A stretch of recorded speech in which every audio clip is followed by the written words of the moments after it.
was in the middle of algebra class with a few of my friends, and at first, our principal, Mr. Balmer, he came on the announcements and he said a random number, and he sounded scared almost in a way.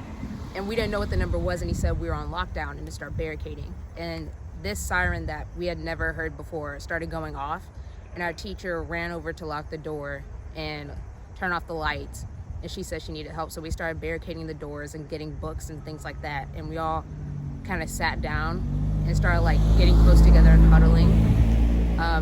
The siren continued to go off, and none of our texts were sending through because everyone was using the same line and the Wi-Fi was going bad. So we couldn't call, we couldn't text. None of our texts were coming through. So if our parents were texting us, we wouldn't get it. And then the siren stopped. There was a lot of yelling going on in the hallways, and there was a lot of banging. So we thought that those were gunshots because we weren't sure, but they might have just been people barricading stuff and like slamming doors. But no one was sure, so we just thought the worst, kind of. So I don't know. And then the siren went off, and it was just silent, but the silence was deafening almost in a way. It does something to you. I mean, the few times that she was able to get through, it does something to you when your child calls you from the school telling you they're barricaded in, lights are off, and she's trying to whisper and you can barely hear. It just does something to you as a parent, you know. So between the tears and the shaking, you know, it's just a lot of prayer.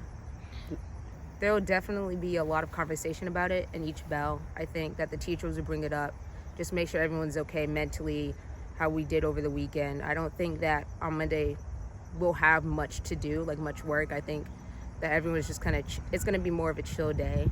Happy to be together. Happy to be together, happy to be safe. Just checking in with each other and making sure we're all good. Monday, I think, is definitely going to be more of an awkward type of situation, just to see us all back together and just walking back into the school and knowing what happened.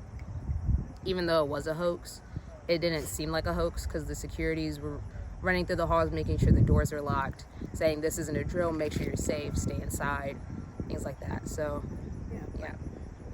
I want to applaud the first responders, the police. I want to applaud the school district. I mean, by the time, because we started on the other side and we got here really quickly. I mean, there were police cars everywhere, ambulances, fire trucks, like their response was SWAT team was outside. Amazing from what I could see. So thank you to all those who responded.